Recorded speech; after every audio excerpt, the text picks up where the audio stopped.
بسم الله الرحمن الرحيم.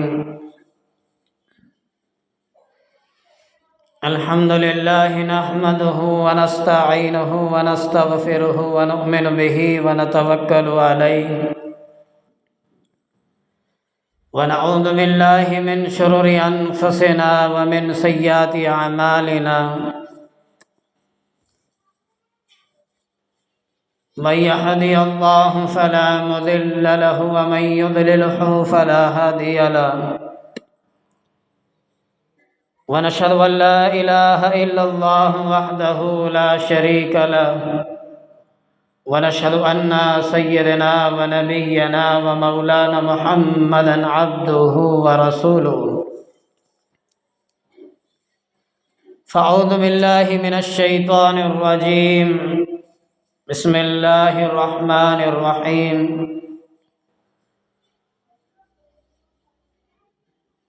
وَلَنَبْلُونَكُمْ بِشَيْءٍ مِّنَ الْخَوْفِ وَالْجُوعِ وَنَقْصٍ مِّنَ الْأَمْوَالِ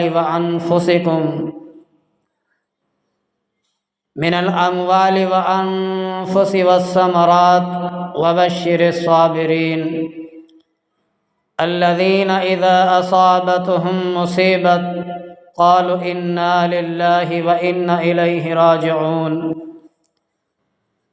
قال رسول الله صلى الله عليه وسلم: والنصر مع الصابرين.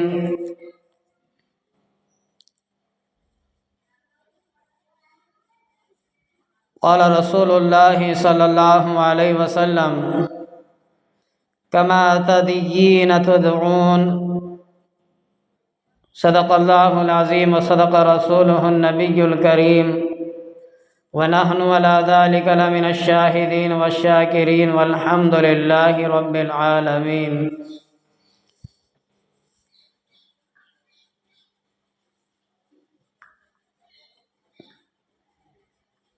بزرگوں اور دوستو، گزشتہ جمعے میں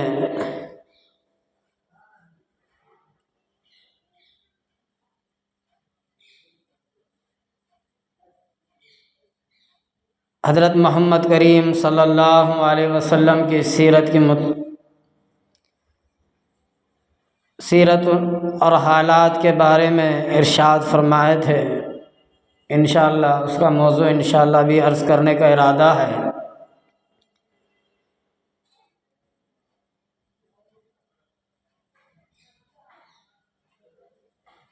ابھی میں نے قرآن پاک کی تلاوت کی ہے، اس میں سے ایک حدیث بھی ہے: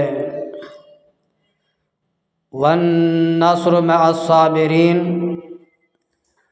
كَمَا تَدِينُ تُدَانُ. رسول کریم صلی اللہ علیہ وسلم نے فرمایا،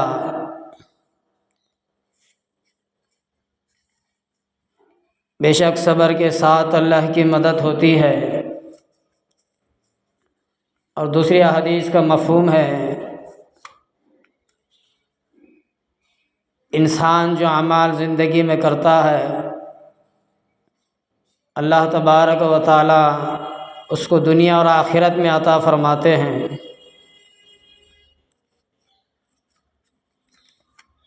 کما تدین تدان، جیسا وہ کرتا ہے ویسے ہی اس کے ساتھ دنیا میں بھی ویسے ہی ملے گا اور آخرت میں بھی ویسے ہی ملے گا.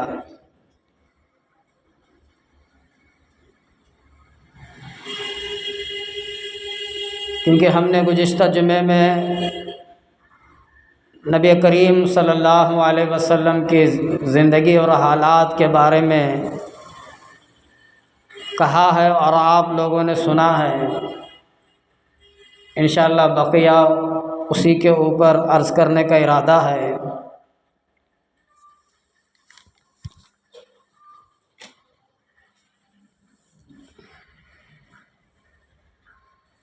اللہ نے مکمل دین محمد صلی اللہ علیہ وسلم پر نازل فرمایا، اور ساری قرآن مجید میں حضرت محمد صلی اللہ علیہ وسلم پر نازل فرمائی.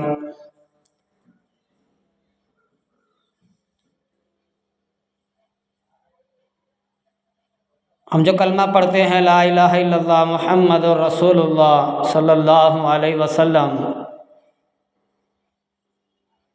اور نماز پڑھتے ہیں، زکوٰۃ دیتے ہیں، حج کرتے ہیں، یہ سارے محمد کریم صلی اللہ علیہ وسلم کے صدقے تو فعل میں اللہ نے ہم کو عطا فرمایا ہے۔ ایمان ہے، توحید ہے، علم ہے، روزہ ہے، زکوٰۃ ہے، حج ہے۔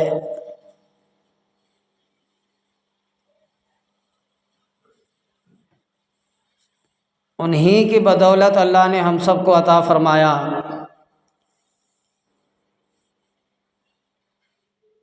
اور ہم بھی انہی کے نام لیوا ہیں۔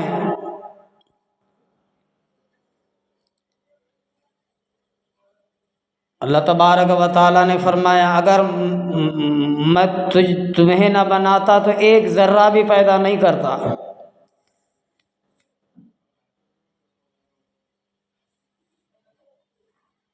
حدیث پاک کا مفہوم ہے، اللہ تبارک و تعالیٰ نے فرمایا، رسول کریم صلی اللہ علیہ وسلم فرماتے ہیں اس وقت تک وہ ایمان والا ہو نہیں سکتا ساری دنیا سے سب سے زیادہ مجھے اپنے قریب نہ کر دیا جائے، میں اس کے سامنے محبوب نہ ہو جاؤں۔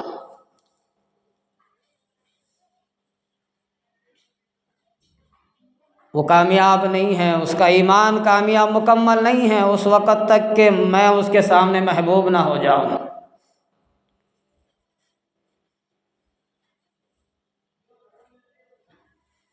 دوئی تو شے ہے لا الہ الا اللہ، ہم نے گواہی دی کہ اللہ تبارک و تعالیٰ کی ذات اقدس ایک ہے۔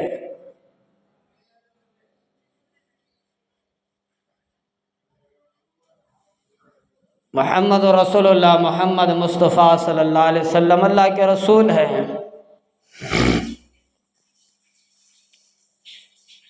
اب دو چیز ہیں، یہی دو چیز اللہ نے فرمایا کہ ان دونوں چیزوں کو قریب کرو۔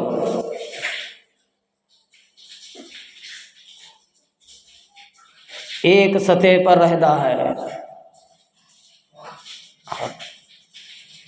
اولاد سے زیادہ محبت محمد صلی اللہ علیہ وسلم سے ہونی ہے، اپنے مال سے زیادہ محبت محمد صلی اللہ علیہ وسلم سے ہونی ہے، اپنی بیوی سے زیادہ محبت محمد صلی اللہ علیہ وسلم سے ہونی ہے،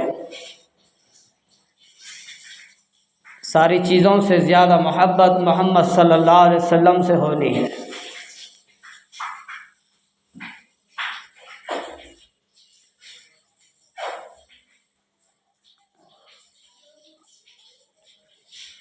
اللہ کے سامنے تو اللہ کا دین ہی محبوب ہے۔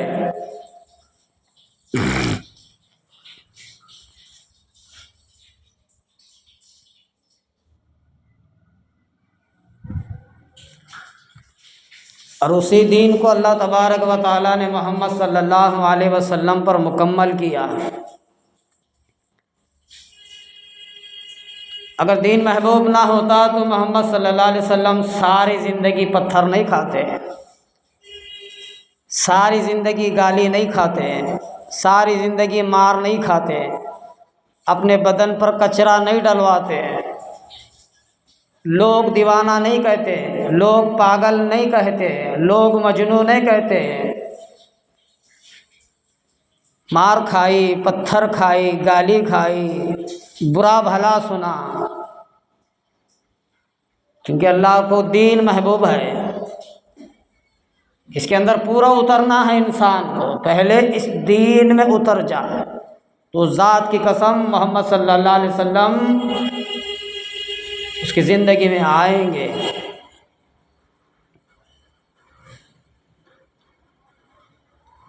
فرمایا وَلَا نَبْلُونَكُمْ بِشَيْءٍ مِّنَ الْخَوْفِ وَالْجُوعِ وَنَقْصٍ مِّنَ الْأَمْوَالِ وَأَنفُسِهِمْ وَالثَّمَرَاتِ وَبَشِّرِ الصَّابِرِينَ، اور ہم تمہیں آزمائیں گے۔ کیا فرمایا؟ ہم تمہیں آزمائیں گے، وَلَنَبْلُونَكُمْ بِشَيْءٍ مِّنَ الْخَوْفِ وَالْجُوعِ وَنَقْصٍ مِّنَ الْأَمْوَالِ وَأَنفُسِ وَالثَّمَرَاتِ، اور ہم تمہیں آزمائیں گے۔ تم کہتے ہو کہ ہم نے کلمہ پڑھا ہے، تم کہتے ہو کہ ہم ایمان والے ہو چکے ہیں، اللہ نے فرمایا ہم تمہیں آزمائیں گے، ہم تمہیں جانچیں گے، ہم پڑتال کریں گے۔ وَلَنَبْلُونَكُمْ بِشَيْءٍ مِّنَ الْخَوْفِ وَالْجُوعِ وَنَقْصٍ مِّنَ الْأَمْوَالِ وَأَنفُسِ وَالثَّمَرَاتِ، کس طریقے سے آزمائیں گے اللہ کی ذات؟ خوف سے، اس سے خوف اور بھوک سے اور مال سے اور جانوں سے اور دولت سے اور اولاد سے، ساری چیزوں سے تمہیں آزمائیں گے۔ اور فرمایا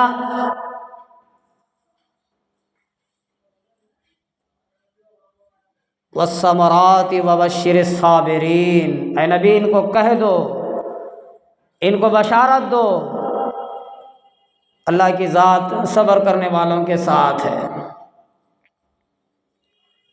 اللہ کی ذات صبر کرنے والوں کے ساتھ ہے۔ پہلے تو اللہ آزمائے گا، مال سے آزمائے گا، دولت سے آزمائے گا، کھانے پینے سے آزمائے گا، بیوی بچوں سے آزمائے گا، خوف سے آزمائے گا، ساری چیزوں سے آزمائے گا۔ اور فرمایا آگے چل کر کے وَالثَّمَرَاتِ وَبَشِّرِ الصَّابِرِينَ، اے نبی ان سے کہہ دو اللہ صبر کرنے والوں کے ساتھ ہے۔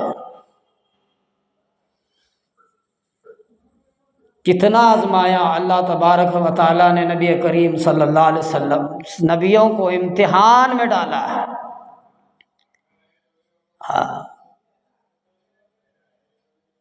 ابراہیم علیہ السلام کو لے لو، اللہ نے کتنا بڑا آزمایا۔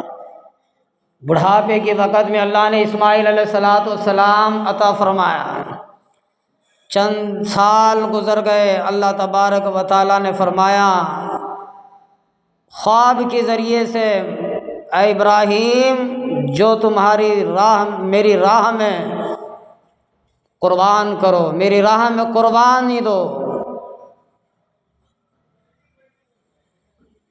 200 اونٹ اللہ کی راہ میں قربانی دی ابراہیم علیہ السلام نے۔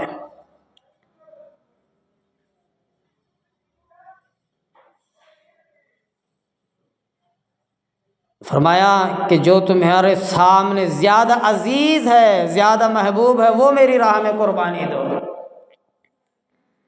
وہ میری راہ میں قربان کرو، جو تمہارے سامنے زیادہ محبوب ہے۔ ابراہیم علیہ السلام پیغمبر تھے، رسول تھے، سمجھ گئے اللہ کی بات کو، اللہ کے القاء کو، اللہ تبارک و تعالیٰ کے حکم کو سمجھ گئے۔ نبی سمجھتا ہے اب تو میرے سامنے تو اسماعیل ہی ہے، زیادہ عزیز تو وہی ہے، اسی کی قربانی مانگی جا رہی ہے، کوئی سوال نہیں، کوئی حجت نہیں، کوئی ٹوک نہیں، کوئی جھوٹ نہیں۔ اسماعیل علیہ السلام کو لے کر اللہ کی بارگاہ میں نکلے، اللہ کے حکم کو پورا کرنا ہے، اللہ کے حکم کو پورا کرنا ہے، اللہ کی بارگاہ میں اسماعیل کو ذبح کرنا ہے۔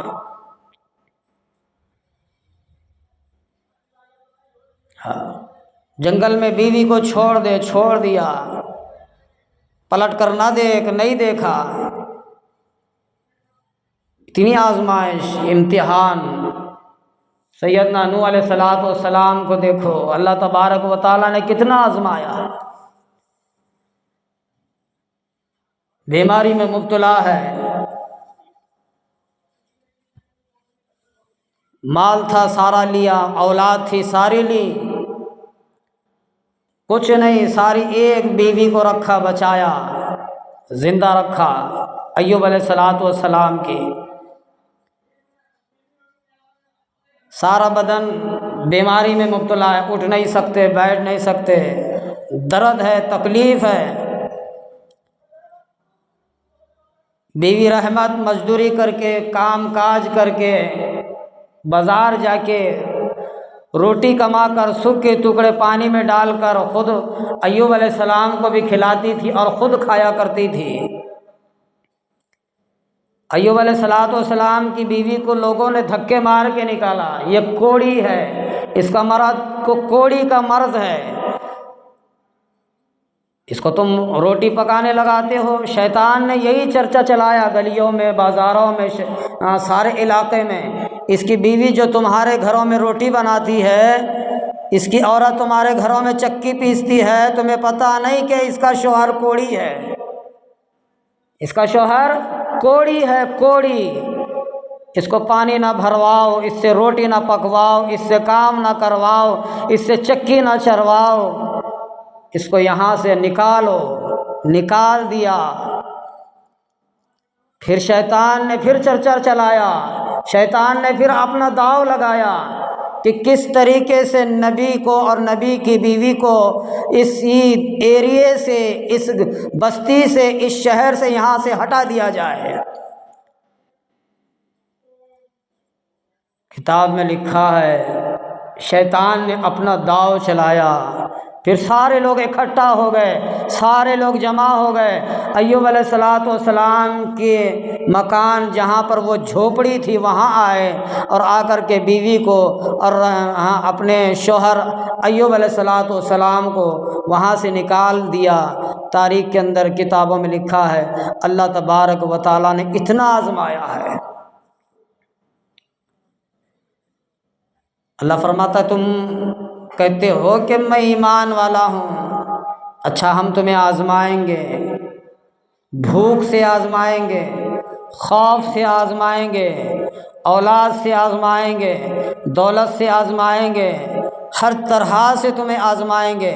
اور اللہ نے فرمایا اے نبی ان سے کہہ دو اگر اسی کے اندر والثمرات وبشر الصابرین، جو انسان اس کے اوپر صبر کرتا ہے، فرماتا ہے اللہ فرماتے ہیں ہم صبر کرنے والوں کے ساتھ ہیں، ہم صبر کرنے والوں کے ساتھ ہیں۔ کتنا صبر، کتنا صبر۔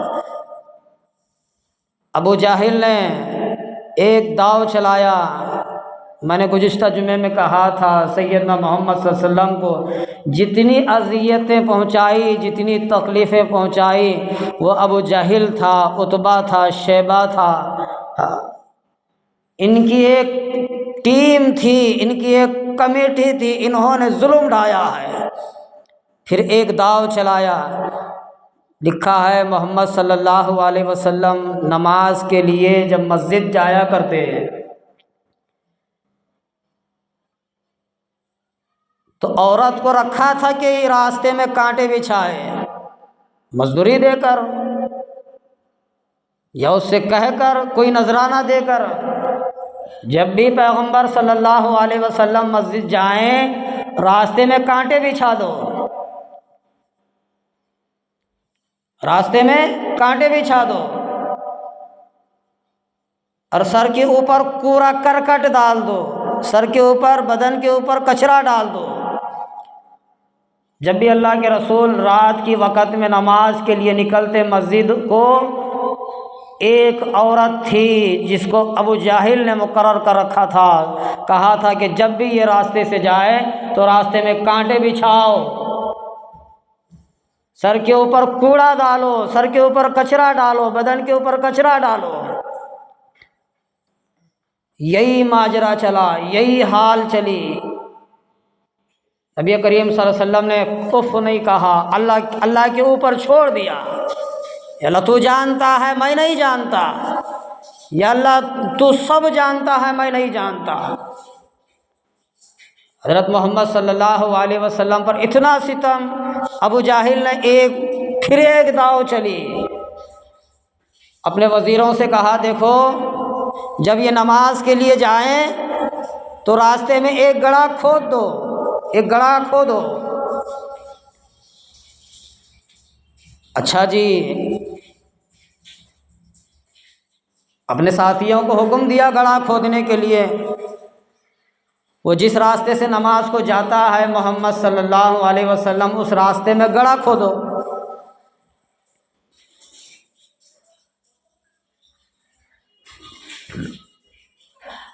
اب ابو جاہل نے وہ جن کو گڑھا کھودنے کا حکم دیا تھا اس کے دماغ میں ایک بات آئی، پھر اپنے ساتھیوں کے ساتھ سامنے آ کر کے کہنے لگا دیکھو تم گڑھا کھودو گے اس کے اوپر ہلکی پھلکی لکڑی رکھ دینا، اور جب اس کے اندر گڑھے میں گرے اوپر سے پتھر مارنا، اور وہ میرا نام لے کر کے کہے گا کہ میں ابو جاہل ہوں، میں عتبہ ہوں، میں شیبہ ہوں، چھوڑنا نہیں، اس کو چھوڑنا نہیں، مارنا ہے اور ختم کرنا ہے۔ اتنی بات کہہ کر کے پھر آ کر کے سو گیا۔ دیکھو اللہ کی ذات بھی رحیم ہے، اللہ کی ذات بھی کریم ہی ہے، ہاں اللہ کی ذات رحیم بھی ہے کریم بھی ہے۔ وہ جو آ کر کے سو گیا تو نیند تو آتی ہی نہیں تھی، کبھی ادھر کو پلٹتا ہے، کبھی ادھر کو پلٹتا ہے، کبھی یوں ہوتا ہے، کبھی یوں ہوتا ہے۔ اللہ نے فرمایا ہم تمہیں صرف آزمائیں گے، ختم نہیں کریں گے۔ آزمائش میں مکمل جو انسان کامیاب ہوتا ہے اللہ کی ذات اس کو بلندیوں تک پہنچاتا ہے، اور جو ہڑس تھڑس کرتا ہے اللہ کی ذات اس کو ذلیل کر کے رکھتا ہے۔ تو وہ جب گھر آ کر کے سو گیا، نیند تو آتی نہیں تھی، وہ سوچا کہ دیکھو میں نے جس لوگوں کو حکم دیا ہے گڑھا کھودنے کا وہ جا کر کے تو دیکھو، وہ سو تو نہیں گئے ہوں گے۔ وہ آیا اور دیکھا، اس کو پتہ نہیں تھا کہ ادھر کو گڑھا ہے ادھر کو گڑھا ہے، وہ دھڑام سے گڑھے میں گر گیا، اور اس کے ساتھی جو چھپ کر کے نظارہ دیکھ رہے تھے وہ تو اندھیرا وقت تھا، محمد صلی اللہ علیہ وسلم سمجھ کر ابو جاہل کو اتنا پتھر مارا، اتنا پتھر مارا، وہ کہنے لگا میں تمہارا سردار ہوں، میں ابو جاہل ہوں، میں تمہارا سردار ہوں۔ تو وہ کہتے تھے کہ ہمارا سردار نہیں کہتا تھا کہ یہ یوں کہے گا، نہیں کہتے تھا کہ ہمارا سردار نہیں کہا کہ وہ یوں کہا گا، یوں سن کر کے اور پتھر مارا۔ سیرت کے دشمن یوں مار کھاتے ہیں، اسلام کے دشمن یوں مار کھاتے ہیں، نبی کے اللہ کی ذات کے دشمن یوں مار کھاتے ہیں۔ محمد صلی اللہ علیہ وسلم کو مارنے نکلا تھا، اللہ کے رسول کو ختم کرنے نکلا تھا، فرماتے ہیں کہ میں نے اس کو ایسی منہ کی کھانی پر ہی ایسا مارا کہ یہ ذلیل ہو کر کے رہا۔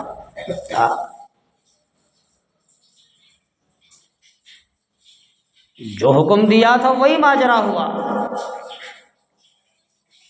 فرمایا کہ ہم تمہیں ختم نہیں کریں گے، ہم تمہیں آزمائیں گے، ہم تمہیں مال سے آزمائیں گے، تمہاری اولاد سے ہم تمہیں آزمائیں گے، تمہاری پراپرٹی سے ہم تمہیں آزمائیں گے، خوف سے تمہیں آزمائیں گے، ہر طرح سے ہم آزمائیں گے۔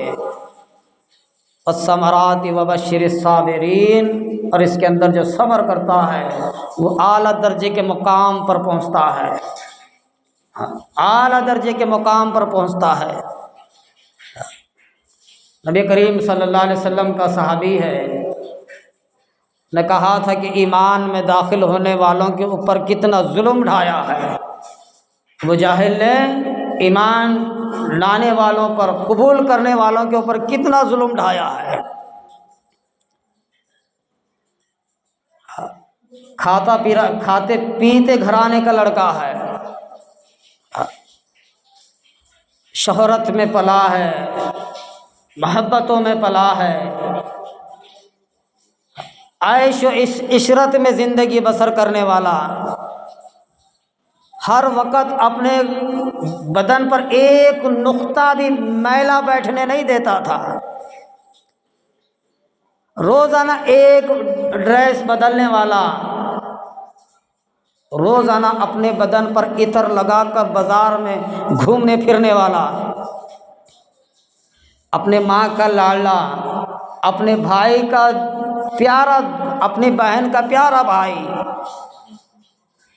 رسول کریم صلی اللہ علیہ وسلم کی بات سنی، ایمان میں داخل ہو گیا، کلمہ پڑھا، کلمہ پڑھا۔ ابھی میں نے نہیں بتایا تھا ہم تمہیں آزمائیں گے، ہم تمہیں آزمائیں گے۔ یوں کلمہ پڑھا نہیں مصیبت شروع ہوئی نہیں۔ رات کا وقت تھا، گھر تشریف لایا، بھائی کہتا ہے کہ میں نے سنا ہے تو اس جادوگر کے پاس جاتا ہے۔ ایک بھائی دوسرے بھائی سے بات ہو رہی ہے۔ اب دیکھو یہاں امتحان کس طرح ہے اللہ کی ذات کا۔ ہم امتحان کو امتحان نہیں سمجھتے، ہم آزمائش کو آزمائش نہیں سمجھتے، ہم مصیبت کو مصیبت نہیں سمجھتے، ہم خوشی کو خوشی میں نہیں سمجھتے۔ غم میں تکلیف میں جو کہنا ہے ہمیں وہ بھی نہیں معلوم، اور دکھ درد میں مصیبت میں جو کرنا ہے ہمیں وہ بھی نہیں معلوم۔ تو غصے کی حالت میں جو انسان کر گزرتا ہے اس کو پتہ بھی نہیں ہوتا ہے۔ جو کلمہ پڑھا تھا محمد صلی اللہ علیہ وسلم کے پاس، وہ گھر آیا، اپنے بھائی کو پتہ چلا، بہن کو پتہ چلا، ماں کو پتہ چلا۔ جب گھر آیا رات کے وقت میں بھائی پوچھتا ہے میں نے سنا ہے کہ تو اس جادوگر کے پاس جاتا ہے۔ اس نے کہا کہ جانا نہیں، میں نے اس کی غلامی اختیار کی ہے، میں نے اس کی غلامی اختیار کی ہے، اس کی غلامی قبول کی ہے، جانا نہیں۔ بھائی کہتا ہے تجھے پتہ نہیں وہ جادوگر ہے، وہ جھوٹا ہے، وہ مکار ہے، اس کی بات کو نہ مان، اس نے نیا دین لے کر کے آیا ہے، تو اپنا دین چھوڑ کے اس کے دین میں شامل ہوا ہے، تو وہ دین چھوڑ دے۔ بھائی کہتا ہے چھوڑنا نہیں، مرنا پسند ہے لیکن چھوڑنا نہیں ہے۔ یہی تو بات ہے۔ ہمیں آسان ہے، نماز پڑھنا آسان ہے، کلمہ پڑھنا آسان ہے۔ نبی کریم صلی اللہ علیہ وسلم کے وقت میں کلمہ پڑھنا سولی پر چڑھنا تھا، کلمہ پڑھنا انگاروں میں کودنا تھا، کلمہ پڑھنا اپنی جان کو ختم کر دینا تھا۔ جان دینا آسان تھا، سولی چڑھنا آسان تھا، آگ میں کودنا آسان تھا، لیکن کلمہ پڑھنا مشکل تھا۔ نبی کریم صلی اللہ علیہ وسلم کا غلام بننا مشکل تھا۔ بھائی کہتا ہے آگے چل کر کے اچھا تو ان کا غلام ہو چکا ہے؟ ہاں ہاں غلام ہو چکا ہوں۔ بھائی کہتا ہے کہ میری جتنی زمین ہے، میری جتنی جائیداد ہے میں تیرے حوالے کر دوں گا، بس نبی کریم صلی اللہ علیہ وسلم کا دامن چھوڑ دے، ان کی غلامی چھوڑ دے۔ جو کلمہ پڑھا تھا وہ کہتا ہے کہ میرے نام کی جتنی جائیداد ہے بھائی میں تیرے حوالے کر دوں گا، تو محمد صلی اللہ علیہ وسلم کے دین میں شامل ہو جا۔ مشرک بھائی کہتا ہے میرے نام کی جتنی بکریاں ہیں وہ تیرے حوالے میں کر دوں گا، بس محمد صلی اللہ علیہ وسلم کا دامن چھوڑ دے۔ یہ محمد صلی اللہ علیہ وسلم کے پیچھے رہنے والا کہتا ہے کہ بھائی میرے نام کی جتنی بکریاں ہیں وہ تیرے حوالے ہیں، بس تو میرے نبی حضرت محمد صلی اللہ علیہ وسلم کا غلام بن جا۔ بیوی سن رہی تھی، ماں سن رہی تھی، اولاد سن رہی تھی۔ بیوی اندر سے باہر آتی ہے، دہلان میں گھر کے باہر آتی ہے، دونوں بھائیوں کے بات سنتے ہیں۔ یہ تو دولت بھی چھوڑنے کے لیے تیار ہے، یہ تو مال بھی دینے کے لیے تیار ہے، یہ تو اپنے نام کی بکریاں بھی دینے کے لیے تیار ہے، یہ تو اپنے نام کا آدھا گھر بھی دینے کے تیار ہے۔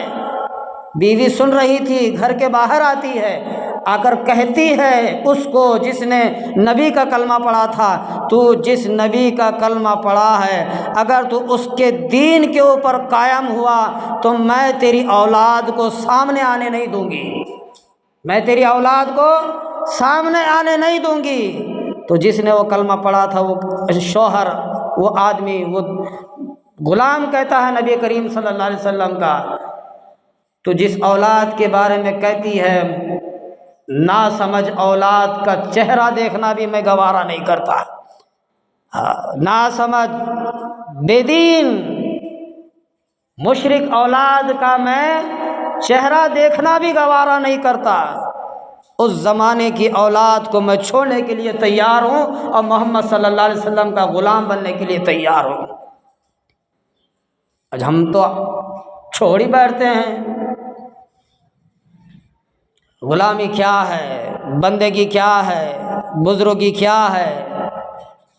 ہمیں پتہ نہیں۔ بیوی آگے چل کر کے کہتی ہے اگر تو ان کا غلام رہا میں تیرے نکاح میں رہنے کے لیے تیار نہیں ہوں، میں تیرے نکاح میں نہیں رہ سکتی۔ وہ کہتا ہے اس دور کی عورت کو میں اپنے نکاح میں رکھنے کے لیے تیار نہیں جو میرے نبی حضرت محمد صلی اللہ علیہ وسلم کی غلامی اختیار نہیں کرتی ہو۔ بیوی چھوڑ دیا، اولاد چھوڑ دیا، اپنی آدھی دولت چھوڑ دی، اپنی آدھی بکریاں چھوڑ دی، اپنی آدھی پراپرٹی چھوڑ دی، ساری چیزیں چھوڑ دی۔ ماں بھی سن رہی تھی۔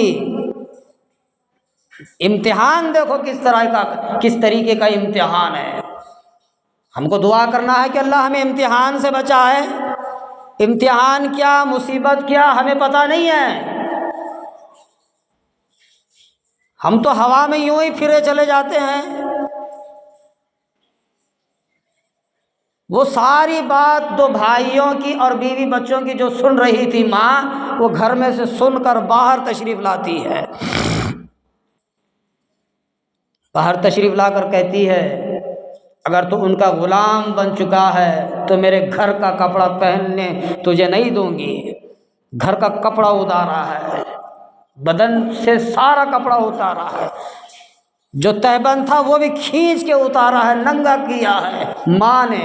وہ تو پہلے سوچا تھا کہ میری ماں ہے، بھائی نے ساری دولت لی اور بہن اور بیوی نے ساری چیزیں لی، اولاد کو سامنے نہیں آنے دے گی اور خود اپنے نکاح میں نہیں رہے گی، میری ساری بکریاں دی، یہ سارا کی ساری ماجرا ماں سن رہی ہے۔ ماں کا دل اولاد کے لیے کتنا نرم ہوتا ہے۔ وہ سوچ رہا تھا میری ماں اندر سے آئے گی، میرے سر کے اوپر ہاتھ رکھے گی، مجھ پر رحم کرے گی۔ وہ سوچ رہا تھا کہ ماں اندر سے باہر تشریف لاتی ہے اور یوں کہتی ہے کہ اگر تو ان کا غلام رہا تو میرے گھر کا کپڑا تجھ پر حرام ہے، میں تجھے پہننے نہیں دوں گی۔ نبی کریم صلی اللہ علیہ وسلم کے غلام کے بدن کا سارا کپڑا اتارا ہے۔ غلام بھی کون؟ مصعب بن عمیر رضی اللہ، اتارا سارا بدن سے کپڑے اتارا۔ آگے چل کر کے یوں لکھا ہے، بہن سے فرمایا کہ میری اتنی ساری پراپرٹی میں، اتنے سارے مال میں، اتنی ساری دولت میں میں کچھ نہیں مانگتا، بس ایک چادر دو۔ جو بکریوں کو گھاس باندھ کر کے لاتے ہیں وہ ایک چادر دو، میں لے کر کے اپنی شرمگاہ چھپا کر کے یہاں سے نکل جاؤں گا۔ بہن نے اس چادر کو اٹھا کر کے مصعب بن عمر رضی اللہ عنہما کو دیا۔ اس نے اپنی شرمگاہ کو چھپا کر کے رات کے اندھیرے میں نکلا ہے، روتے ہوئے نکلا ہے۔ ماں نے گھر سے نکالا، بہن نے گھر سے نکالا، بھائی نے گھر سے نکالا، بیوی نے گھر سے نکالا۔ کیا ظلم تھا، کیا ستم تھا، کون سا گناہ تھا؟ فرماتے ہیں میں نے اشہد ان لا الہ الا اللہ واشہد ان محمد رسول اللہ پڑھا ہے۔ میں نے اس نبی کا کلمہ پڑھا ہے، وہ یوں کہتا ہے کہ اللہ کی ذات ایک ہے۔ اس نبی کا کلمہ پڑھا ہے، میں نے اس رسول پاک صلی اللہ علیہ وسلم کا کلمہ پڑھا ہے، وہ یوں کہتا ہے کہ دنیا میں بھی کامیاب ہو جاؤ اور آخرت میں بھی کامیاب ہو جاؤ۔ میں نے ان کی غلامی اختیار کی ہے۔ غلامی اختیار کرنا کون سا بڑا پاپ ہے؟ غلامی لینا کون سا جرم ہے؟ غلام ہو جانا کون سا گناہ ہے؟ میں ان کی بات کو مانا ہے، میں نے اسلام قبول کیا ہے، میں نے کلمہ پڑھا ہے، میں نے کون سا گناہ کیا ہے؟ اس گناہ کی بدولت مجھے گھر سے نکالا گیا ہے، میری دولت چھینی، میری بکریاں چھینی، میری اولاد چھین گئی، میری اولاد بیوی ختم ہو گئی، میرے بچے ختم ہو گئے، ماں بھی میرے سے رشتہ ختم کر دی، بھائی بھی میرے سے رشتہ ختم کر دیا، اور میں ایک تنہا ہو کر گھر سے کچھ نہیں لیا، بس ایک چادر لے کر کے اپنی شرمگاہ چھپا کر کے محمد صلی اللہ علیہ وسلم کے پتہ کے لیے نکل چکا ہے۔ رات کے اندھیرے میں نکلا ہے، روتا ہوا نکلا ہے، ساری رات رو رو کر کے تھک گیا ہے۔ مسجد کا نام پتہ کیا اور مسجد کے آنگن میں ایک مینار کو ٹیک لگا کر کے اپنے گھٹنوں میں پیر رکھ کر کے ساری رات رویا ہے، ساری رات رویا ہے۔ صبح کا وقت آیا، رسول کریم صلی اللہ علیہ وسلم نے تشریف لائے، پوچھا کون ہے؟ مصعب بن عمر رضی اللہ عنہما ہو۔ اللہ کے رسول کریم صلی اللہ علیہ وسلم کی آنکھوں سے آنسو نکل پڑے۔ کیا ہوا ہے تیرے ساتھ؟ تو اتنا نیاز و نعمت میں پلنے والا جوان تھا، ایک وقت بھی باسی کھانا نہیں کھایا کرتا تھا۔ ایک بدن پر جب کپڑے تیرے اتر جاتے تھے دوسری بار اس کا نمبر نہیں آتا تھا۔ عطروں میں کھیلنے والا، کھانے پینے میں کھیلنے والا، عیش و آرام کی زندگی بسر کرنے والا، اتنی مال تھی، اتنی دولت تھی، اتنی پراپرٹی تھی، تیرے ساتھ کیا بنا؟ رسول کریم صلی اللہ علیہ وسلم کو سارا ماجرا سناتا ہے۔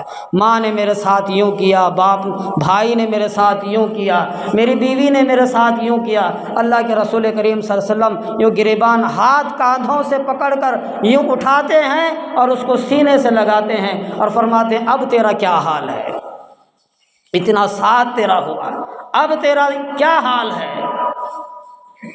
مال گیا، دولت گئی، بیوی گئی، بچے گئے، ساری چیزیں گئے اور ساری رات رویا۔